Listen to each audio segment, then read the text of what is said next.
Baik di antara kita. Untuk selanjutnya marilah kita dengarkan ceramah agama yang disampaikan oleh Al-Mukarram Ustaz Haji Ahmad Abdul Wahab. Kami persilakan. Bismillahirrahmanirrahim. Assalamualaikum warahmatullahi wabarakatuh. Alhamdulillah. Alhamdulillahi rabbil alamin. Wassalatu wassalamu ala habibi rabbil alamin. Sayyidina wa habibina wa syafi'ina wa nuri qulubina wa maulana Muhammadin wa ala alihi wa sahbihi ajma'in. Subhanaka la ilma lana illa ma 'allamtana innaka anta alimul hakim. Rabbi shrah li sadri wa yassir li amri wa hlul 'uqdatam min lisani yafqahu qawli. Bijahi nabi wa sahbi wa ali amma ba'd. Ja. Kira gitu kencang. Ininya pindahin di galon.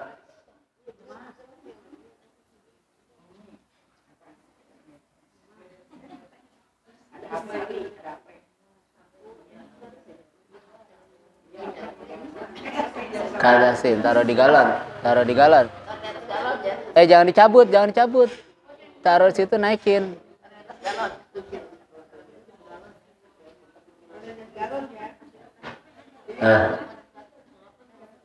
Alhamdulillah, yang sama kita muliakan dan kita hormati pimpinan Majelis Ta'lim Al-Khairiyah Ibu Haja Siti Rahmah, yang kita doakan panjang umur, sehat walafiat, dan dijauhkan dari segala penyakit zahiran wa batinan. Amin. Amin ya rabbal alamin. Kayaknya yang keresek-keresek bukan mic ini, mulut ibu.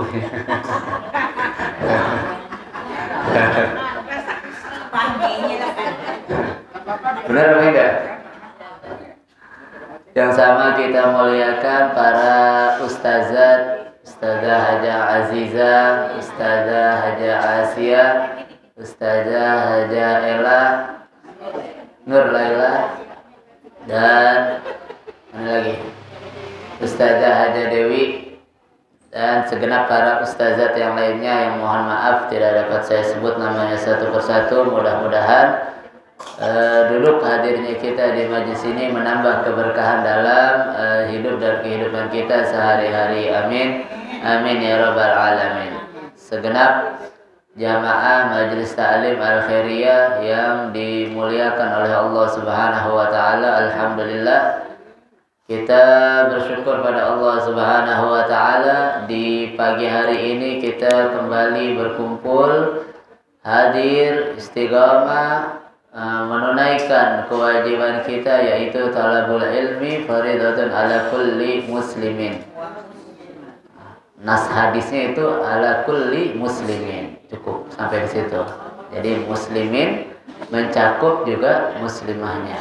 Jadi nas hadisnya nggak ada talabul ilmi faridatun ala kulli muslimin wa muslimah, bukan, tapi ala kulli muslim gitu. Makanya kita juga kalau doa tahlil cukup Allahumma ighfir lahum warhamhum wa'afihim wa'fu anhum, cukup udah.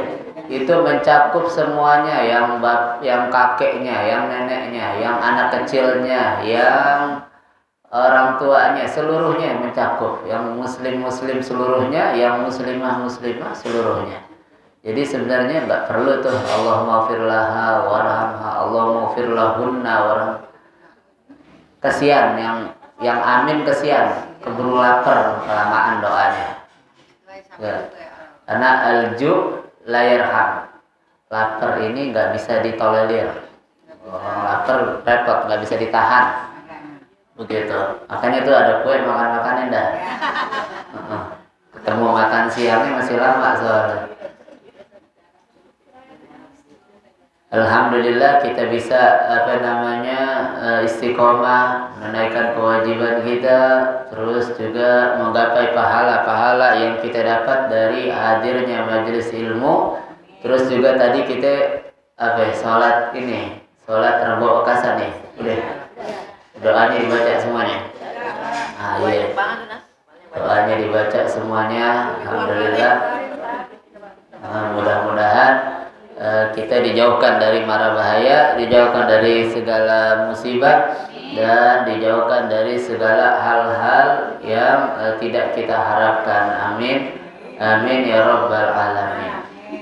Selawat beserta salam kita haturkan kepada junjungan kita Nabi besar Muhammad sallallahu alaihi wasallam yang telah menuntun kita umatnya minal zulumati ilan nur, minal akhlaqil fasidah ilal akhlaqil karimah.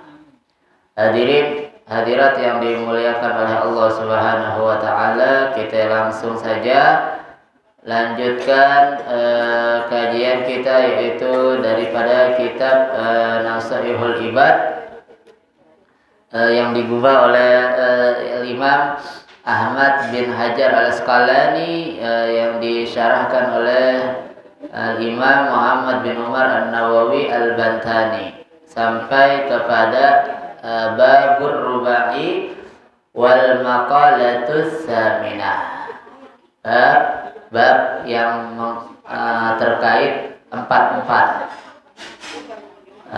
maqalah yang ke-8, ini maqalah bukan makoli, ibu tahu nggak makoli nih? Nah, ini maqalah bukan makoli. Maqalah yang ke-8 an Sayyidina Utsman radhiyallahu taala anhu wa arda. Maqalah yang disampaikan dari Sayyidina Utsman. Beliau katakan, wajadtu halawatal ibadah fi arba'ati asya. Aku dapati nikmatnya ibadah dalam 4 perkara. Kalau Nabi katakan di dalam hadisnya ada 3 perkara yang menyebabkan orang itu mendapatkan nikmatnya keimanan. Di antaranya adalah mencintai saudaranya seperti mencintai dirinya.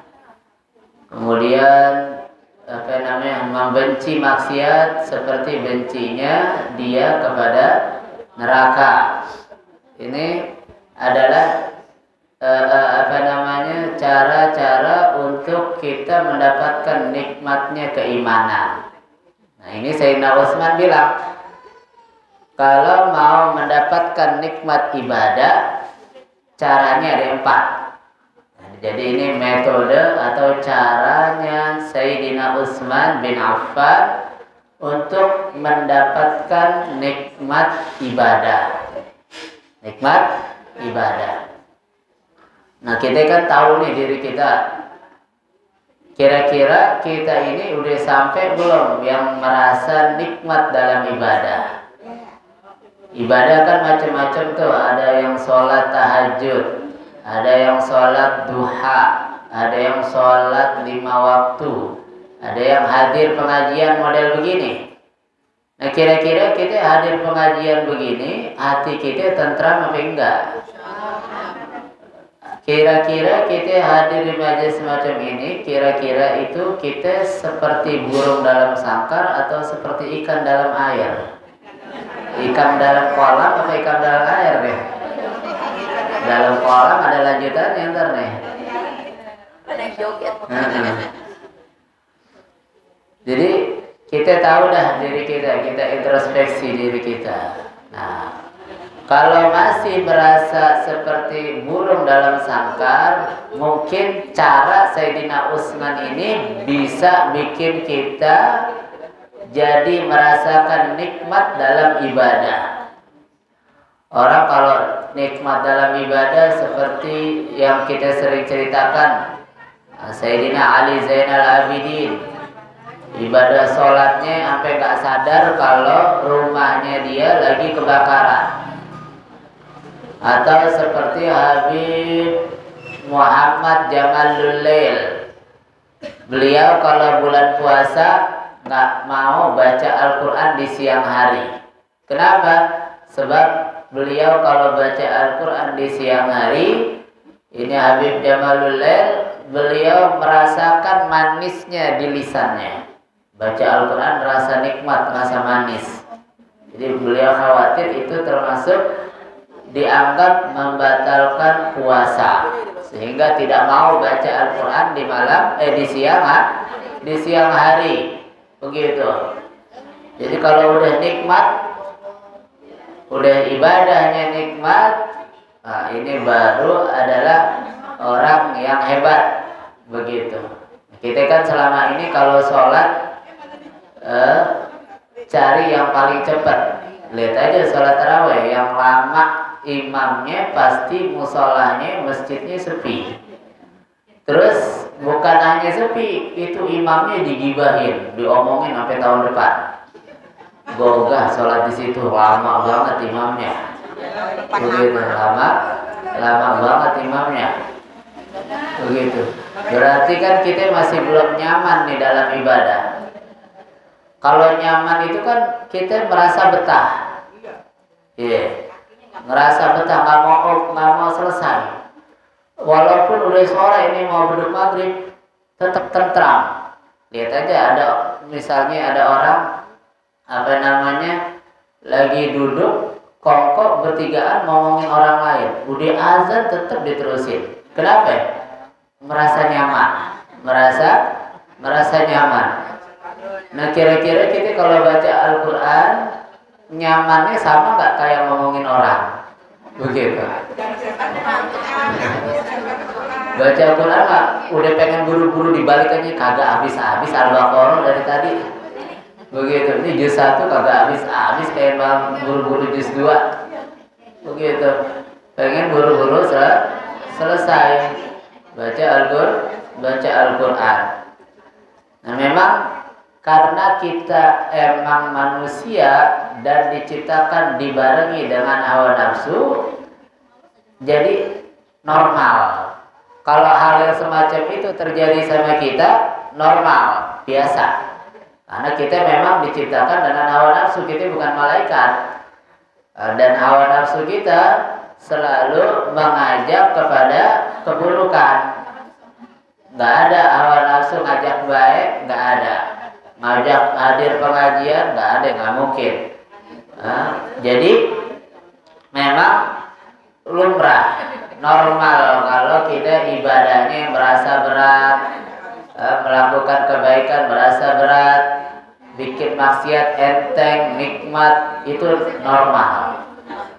Nah makanya kalau bisa melawan daripada hawa nafsu, melawan dari kenormalan manusia, itu baru hebat, itu baru dipandang istimewa oleh Allah Subhanahu wa Ta'ala.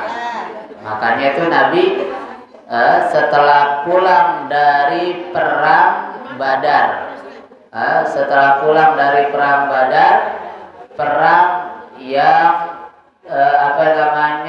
sangat luar biasa dahsyatnya, Nabi katakan raja'na min jihadil asghar ila jihadil akbar. Nabi malah katakan, ya kita baru pulang dari peperangan yang kecil menuju peperangan yang maha dahsyat. Ini sahabat udah mati-matian perang, masih dibilang perang yang kecil.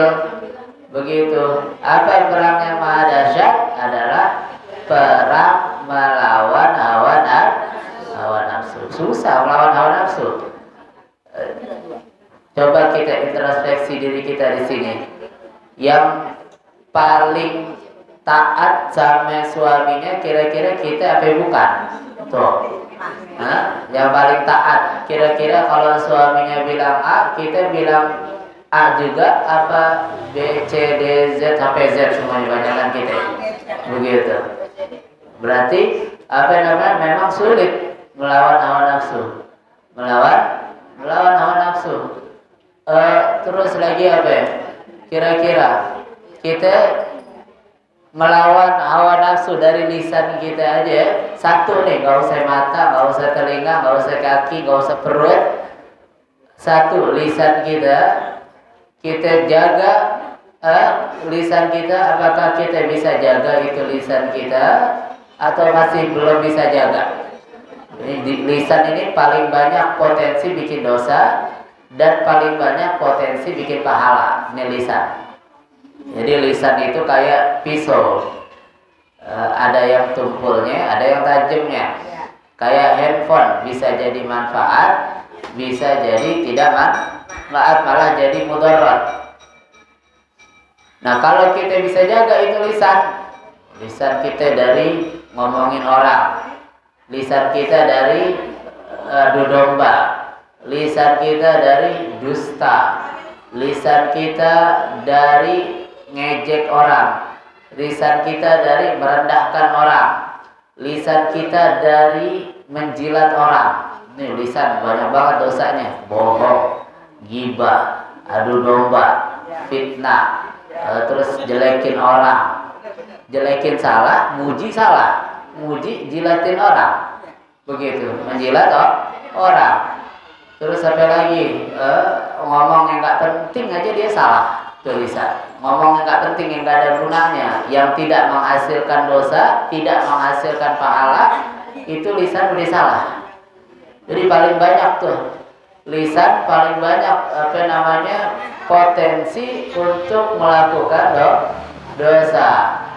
Makanya itu Nabi bilang man kana yu'minu billahi wal yawmil akhir, barang siapa yang beriman kepada Allah dan beriman kepada hari akhir, falyakul khairan aw liyasmut. Kata Nabi, kalau kita merasa iman kepada Allah, iman kepada hari akhir, maka hendaknya berkata baik atau lebih baik diam. Karena bahayanya lisan Nabi tahu. Kalau emang gak bisa ngomong baik, diam aja dah. Sekarang bukan cuma lisan yang potensi bikin dosa banyak, tulisan juga potensi bikin dosa banyak. Tulisan kita di status, tulisan kita di sosmed, itu juga mewakili daripada lisan kita.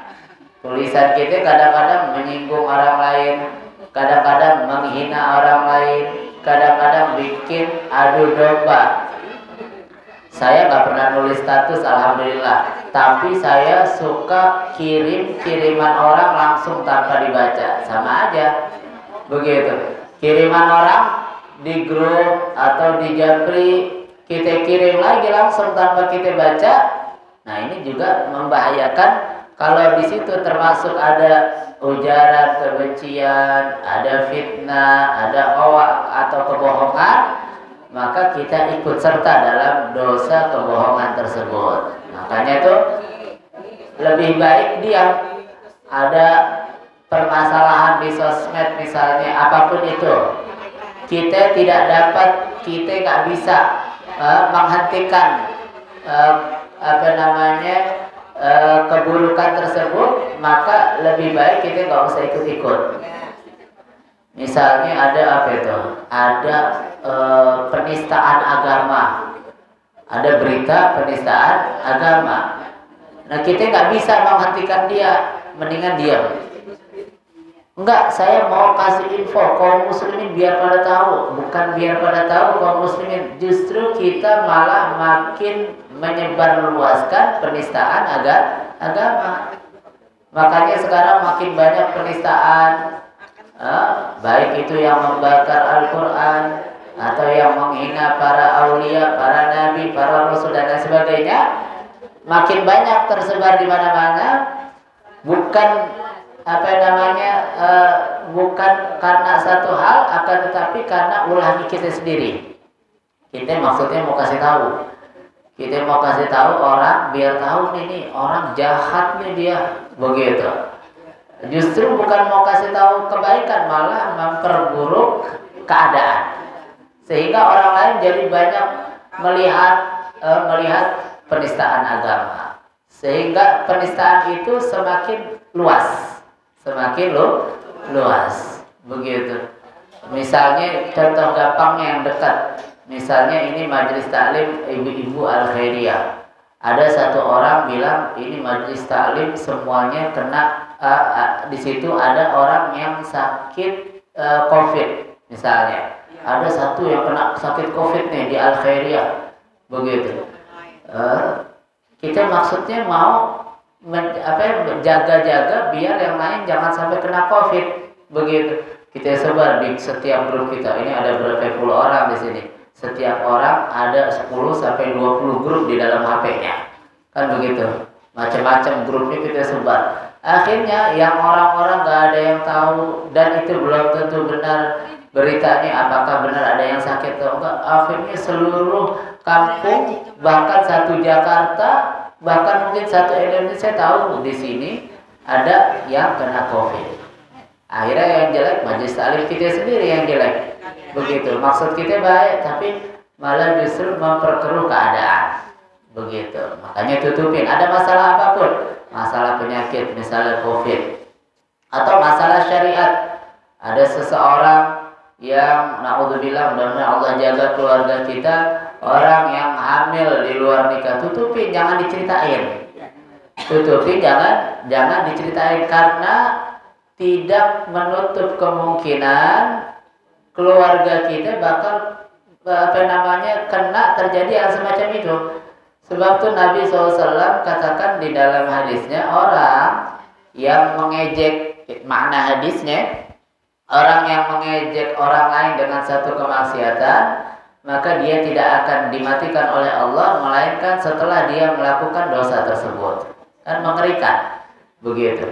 Kita kadang-kadang cerita maksudnya mau kasih tahu orang, tapi tujuannya mau ngejek orang itu. Begitu. Kita mau kasih info ke orang lain, lagi infonya kita nggak ada gunanya. Kita mau infoin orang itu dia hamil di luar nikah segala macam, nggak ada gunanya buat kita dan buat orang yang kita ceritain. Begitu. Ketika terjadi hal yang demikian, tutupin. Nabi ketika datang seseorang yang datang dengan mengaku bahwasanya dia itu melakukan zina sampai hamil, perempuan ini datang kepada Nabi ke Madinah.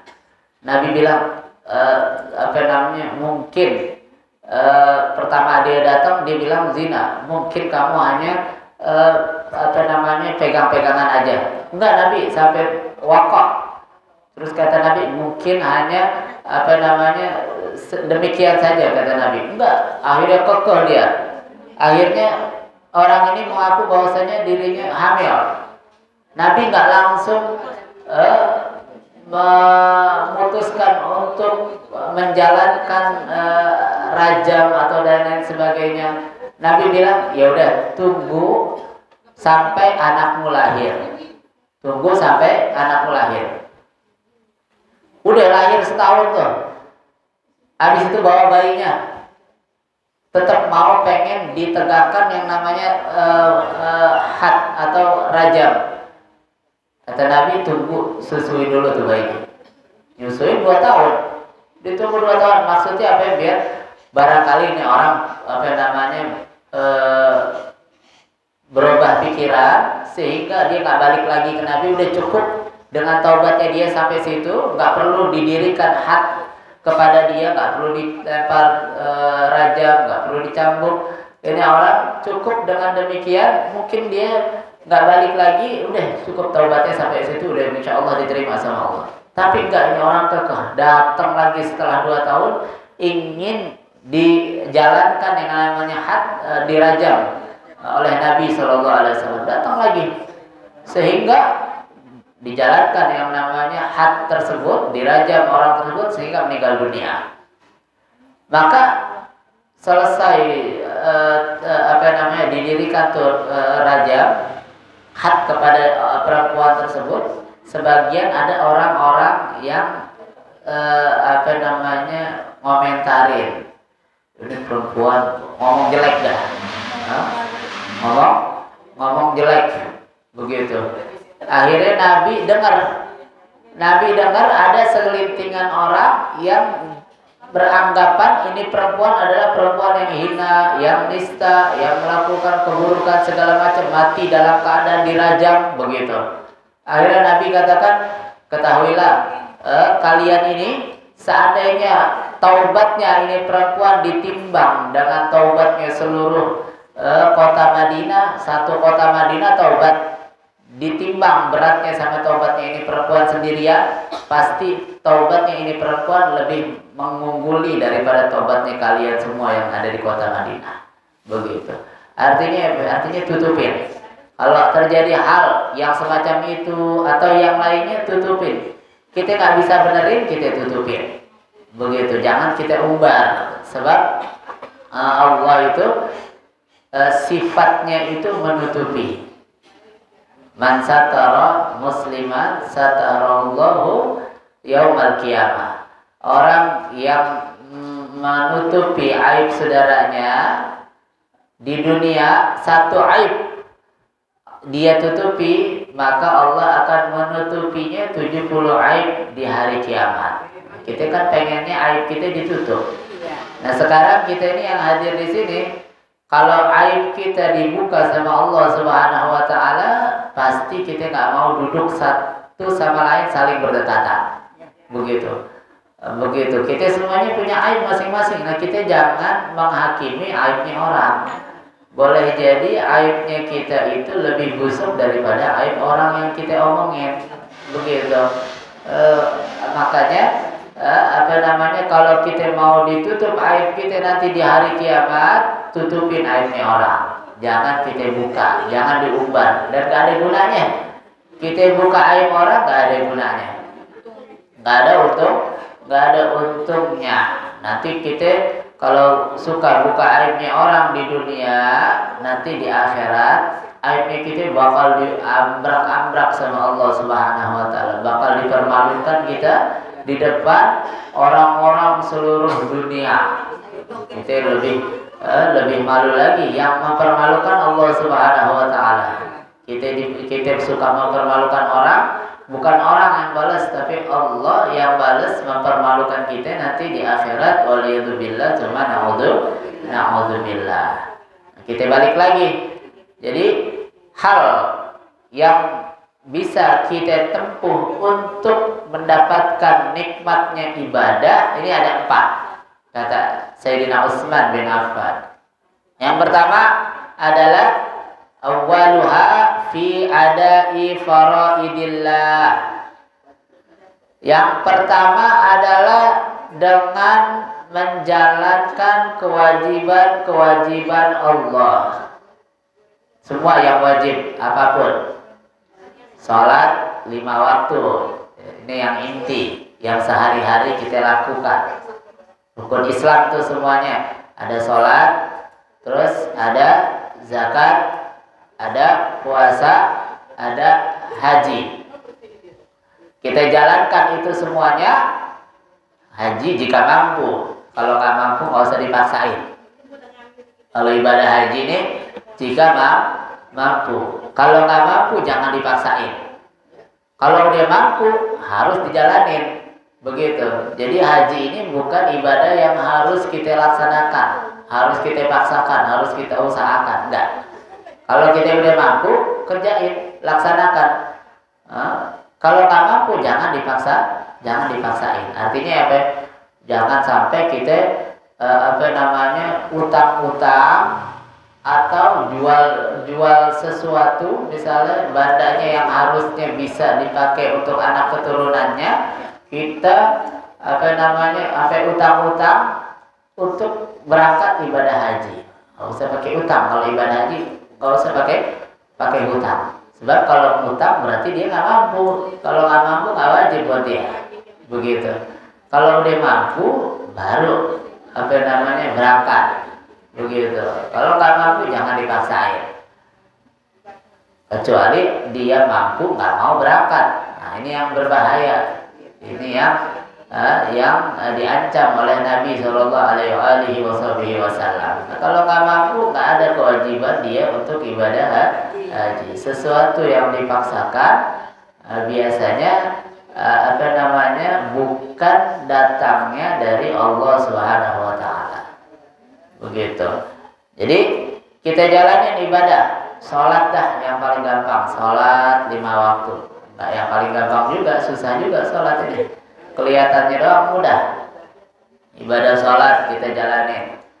Kalau kita memang termasuk orang yang sulit ibadah sholat, nggak usah banyak-banyak sholat sunnahnya. Ini kadang-kadang nih kita pengen untung tapi modal kagak ada. Artinya modalnya buntung, pengen dapat untung.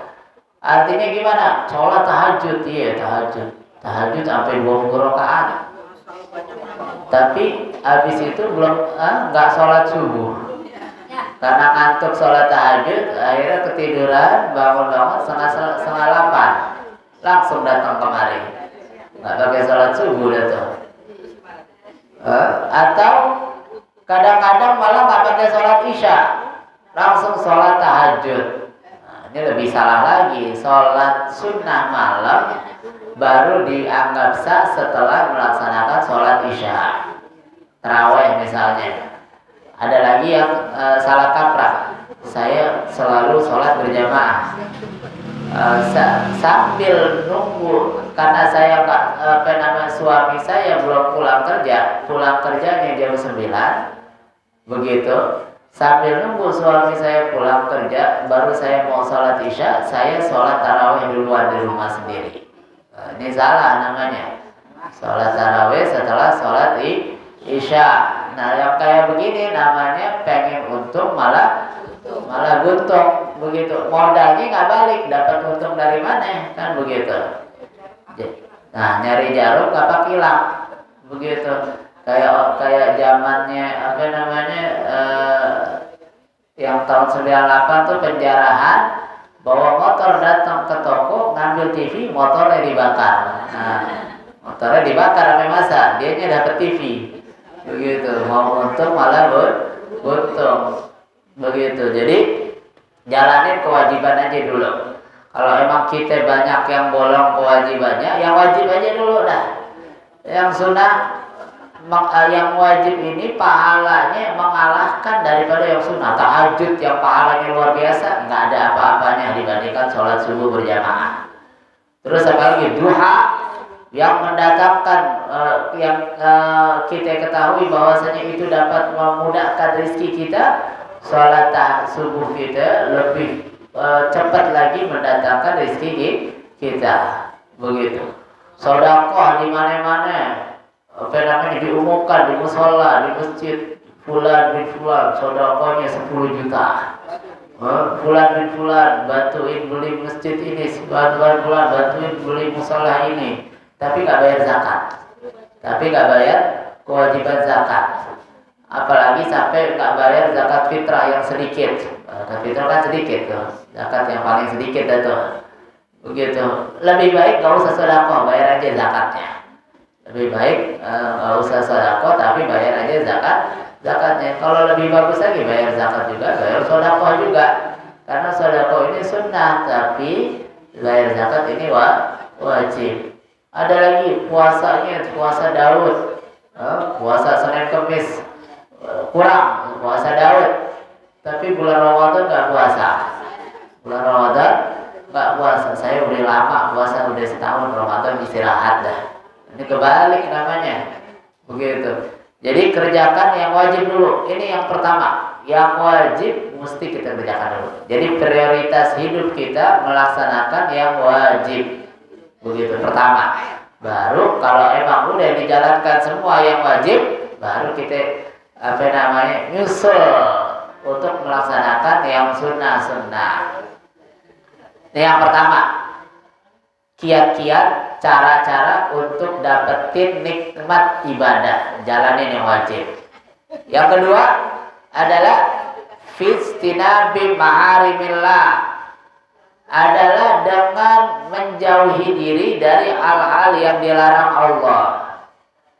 Besar kecilnya apapun itu kita hindari. Nah ini yang lebih berat lagi. Yang lebih berat lagi. Kalau sholat berjamaah siapapun bisa. Sholat berjamaah, sholat 5 waktu, melakukan kewajiban siapa aja bisa.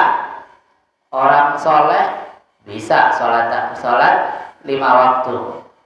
Orang kaya bisa lakukan sholat 5 waktu. Pencuri bisa sholat 5 waktu. Terus apa lagi? Pembunuh bisa sholat 5 waktu. Apa lagi? Tukang sihir bisa melakukan sholat 5 waktu. Tukang gosip bisa sholat 5 waktu. Bisa. Tapi gak semua orang bisa ninggalin hal-hal yang diharamkan Allah. Begitu. Gak bisa semua orang. Makanya gak semua orang jadi orang soleh. Ada orang yang pencuri, ada orang yang tukang gosip, ada orang yang pembunuh, ada orang tukang sihir. Gak semua orang jadi orang soleh.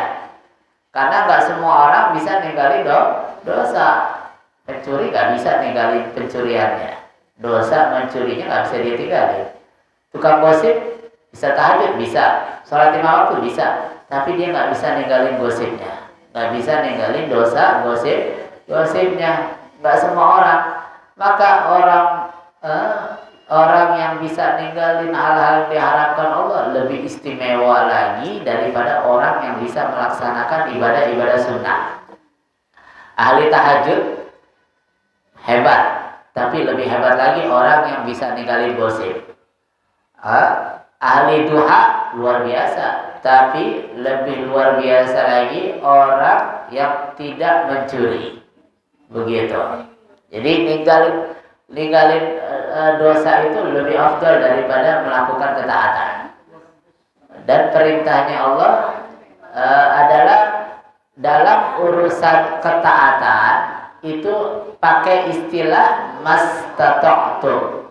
Ma amartukum anhu fa'tu minhu mastata'tum. Kata Nabi, apa yang aku perintahkan kerjain semampumu. Kan ibadah haji aja yang wajib semampumu. Kalau mampu berangkat, nggak mampu nggak apa-apa nggak berangkat. Dan ibadah sunnah banyak yang semacam itu. Bisa sholat 5 waktu berdiri, nggak bisa diri, duduk, nggak bisa duduk tiduran nggak apa-apa. Begitu. Kerjakan semampumu. Tapi urusan larangan Nabi bilang manahaitukum anhu fastanibuh. Kalau urusan yang aku larang maka tinggalin sepenuhnya, nggak ada pilih-pilih. Kita bisa pilih. Saya nggak bisa tahajud, saya bisanya duha aja udah, nggak usah tahajud. Saya nggak bisa sedekah, saya bisanya zakat aja nggak usah sedekah. Saya nggak bisa tahajud. Saya juga malas sama duha. Saya mau sholat 5 waktu aja. Sholat 5 waktu aja. Nggak usah pakai duha, nggak usah pakai tahajud. Saya nggak bisa sholat qobliyah ba'diyah. Saya bisanya cuma sholat 5 waktu aja. Sholat 5 waktu nggak usah pakai qobliyah ba'diyah. Semampunya kita. Semampunya bukan semaunya. Semampunya kita, bukan semaunya. Kerjain semampunya kita. Begitu. Tapi kalau urusan larangan, manahaitukum anhu fastanibuh, kata Nabi SAW. Kalau yang aku larang, tinggalin semuanya. Jangan pilih-pilih. Saya mah bisa ninggalin judi. Saya anti sama judi. Saya gak demen sama judi. Tapi kalau ngomongin orang saya belum bisa. Masih demen saya ngomongin orang. Gak boleh begitu. Jangan kayak orang Yahudi. Orang Yahudi begitu, kalau dibilangin ayat dan turun ayat dari nabinya, dia bilang saya iman sama ayat yang ini, sama ayat yang ini saya nggak beriman. Saya jalanin ayat yang ini enggak. Entar dulu saya belum bisa, masih belum bisa begitu. Kalau pilih-pilih begitu dalam meninggalkan kemaksiatan, nah kita kurang lebih sama Yahudi. begitu. Jadi kalau urusan ninggalin maksiat sepenuhnya nggak ada tolerir, nggak ada garansinya, nggak ada pilih-pilih, seluruhnya tinggalin. Perintahnya Nabi SAW dari perintahnya Allah Subhanahu wa Ta'ala, dan itu yang bisa menimbulkan nikmatnya dalam ibadah kita. Sehingga nikmat ibadah itu nggak gelisah, nggak gelisah, tenang, tentram. Orang kalau udah tenang kan maksudnya nggak pengen buru-buru. Baca Al-Quran kalau nikmat nggak pengen buru-buru ngebalik, nggak pengen buru-buru selesai satu juz, nggak pengen buru-buru selesai jamnya mulai acaranya begitu.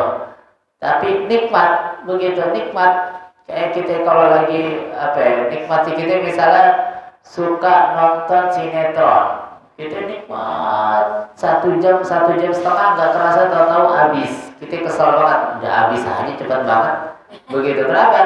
Karena senang, nikmat, nggak kerasa waktu itu, nggak kerasa begitu. Itu kalau udah nikmat.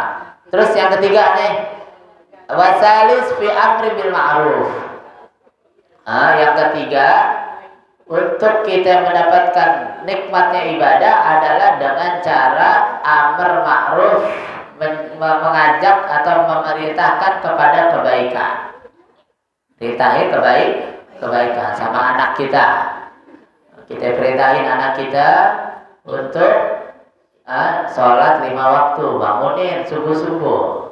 Biasain dari kecil. Perintah sholat yang dianjurkan dimulai dari usia 7 tahun. Nabi perintahnya usia 7 tahun dia suruh sholat.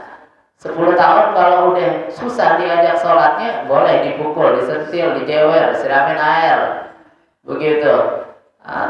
Jadi perintahnya nggak instan. Jangan ntar aja kalau udah gede, udah balik, umur 9 tahun, umur 15 tahun, baru dah kita perintahin sholat. Nggak bisa begitu.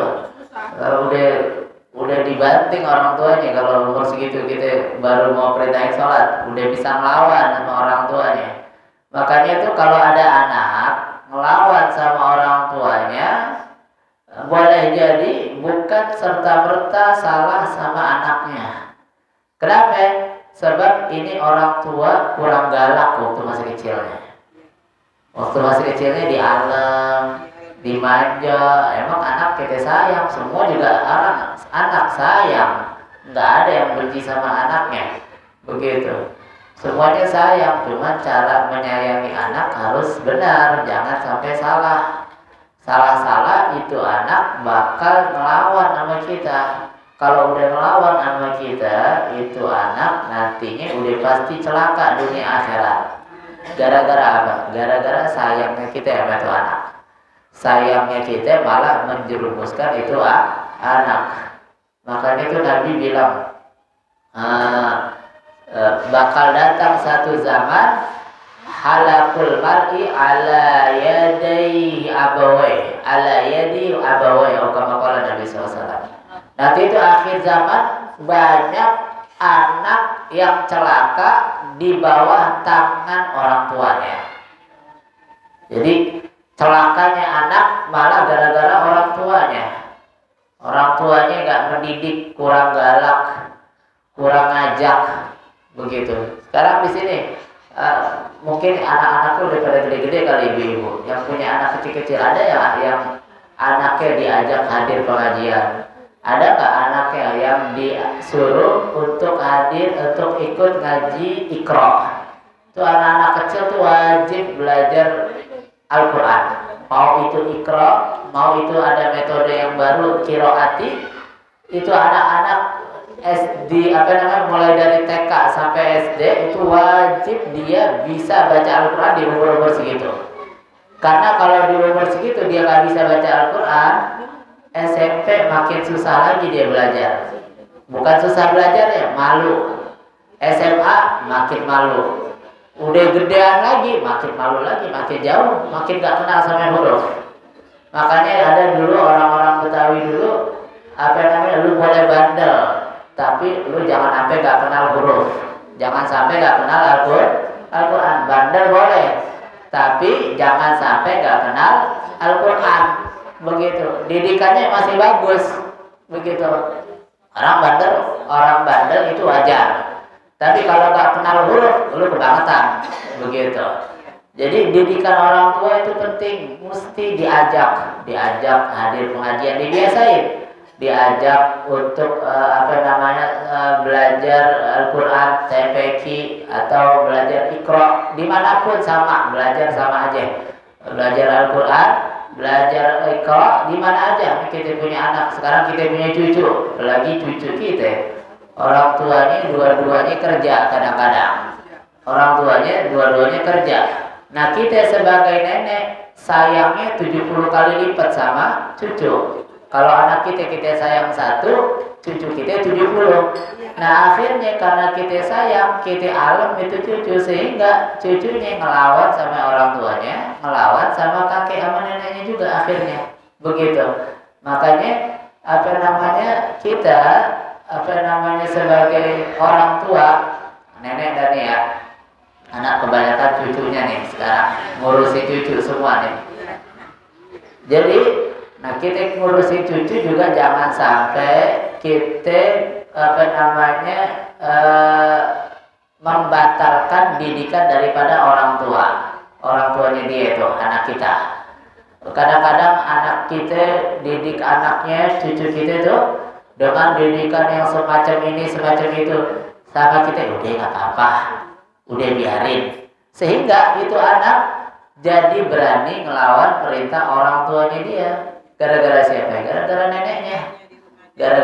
neneknya ngalem atau sayang kepada cucunya.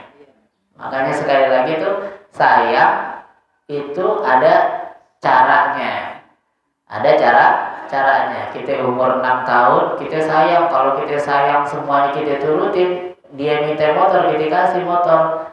Benar dia bahagia, dia girang, tapi habis itu dia palanya pecah, kecelakaan. Begitu, masa itu yang kita mau? Kalau palanya pecah meninggal dunia selesai, aman. Itu mah istilahnya musibah kecil. Yang lebih besar lagi, palanya utuh, badannya utuh, tapi ngelawan sama orang tuanya, nggak mau sholat, kerjaannya main judi, kerjaannya mabok-mabokan, waliyadzubillah, cuma na'udzubillah. Gara-gara siapa? Gara-gara salah didik dari orang tuanya atau dari neneknya atau dari kakeknya. Begitu. Makanya itu amar ma'ruf kita nih, orang tua amar ma'ruf kita nggak usah jauh-jauh ke tetangga, ke orang lain, anak cucu kita amar ma'ruf, kita perintahin. Di rumah kita bikin sementara suasana seperti suasana di pesantren. Waktunya sholat kita sholat. Begitu. Menunggu sambil ini anak gede, baru nantinya kalau emang mau di pesantren ya. Kalau emang enggak, minimal dia dapat didikan menjaga sholat, menjaga akhlak, menjaga lisannya. Anak-anak kecil apalagi nih sekarang, cucu-cucunya kita nih, kalau udah kumpul mereka sama teman-temannya ngomongnya sembarangan. Anak-anak kecil nih, SD, SMP, SMA, tuh mulutnya apa aja dikata tuh semuanya. Akhirnya ngikut semuanya karena mereka ngumpulnya bareng, ngikut. Begitu. Kita dulu tuh Khadijah Ahmad tuh dulu kalau salah ngomong dikit sama bapaknya disampaikan, mulutnya dicabein. Kira-kira anak orang tua sekarang ada yang model begitu nggak? Enggak. Ngomong kotor malah ditawain, lucu ngomongnya. Ditakut-takutin doang.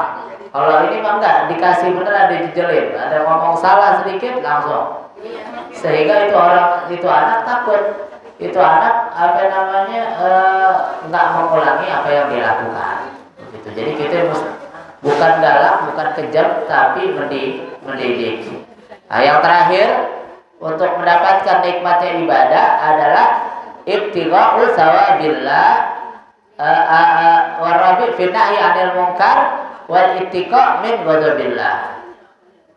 Jadi yang ketiga tadi amar ma'ruf, mencari pahala dari Allah. Yang keempat adalah mencegah daripada kemungkaran dan menjaga diri dari hal-hal yang dimurkai oleh Allah. Amar ma'ruf tentunya nahi mungkar. Kita larang apa namanya? Apalagi ada sekarang tuh di sosmed cara didik anak jangan pakai jangan pakai kata jangan. Jadi melarang anak jangan pakai kata jangan. Akhirnya dicontohin tuh di video itu, yang satu ibunya bilangin anaknya dengan lemah lembut.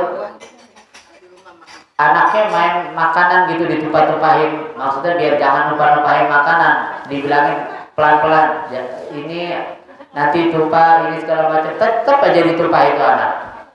Video yang sebelahnya, ibu-ibu anaknya sama numpah-numpahin makanan, itu sama ibu-ibu langsung dibentak, langsung diomelin kencang, langsung diem, begitu, langsung diem. Akhirnya kita punya punya kesimpulan, cara orang tua dulu udah benar cara orang tua dulu, yang kalau salah langsung diomelin udah benar, begitu. Memang setiap anak mungkin beda-beda, ada yang dengan lemah lembut dia bisa, ada yang nggak bisa dengan lemah lembut, harus dengan cara orang tua dulu kalau udah malah keluar rumah cari anaknya bawa sapu, bawa sapu lidi atau sapu uduk, begitu. Anak takut, itu anak sebadai-badai anak, sesangar-sangarnya, di luar mungkin sangar, di luar mungkin preman, tapi sama ibunya takut.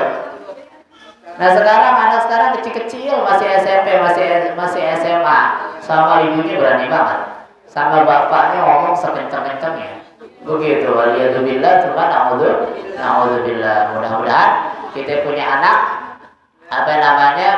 senantiasa bisa menjadi anak yang solehah. Sama satu lagi, kita punya guru tuh ajarin, Habib Segam Baharul, biar selain kita mendoakan anak itu selalu kita doakan yang baik, lisan kita jangan lisan yang jahat, adalah kita kalau mau sodako, kita kalau sedekah ke orang, ke siapapun, ke apapun kita sedekah, kita niatkan agar anak kita jadi anak yang soleha, cucu kita jadi cucu yang soleha. Mudah-mudahan Allah jadikan turunan kita keturunan yang soleha, keturunan yang bisa menikmati nikmatnya ibadah, dan semoga Allah Subhanahu wa taala jadikan kita juga orang-orang yang merasa nikmat ketika dalam keadaan ibadah kepada Allah Subhanahu wa taala. Ala hadhihi niyyah wa ala kulli niyyah salihah wa ila hadratin nabi al-fatihah.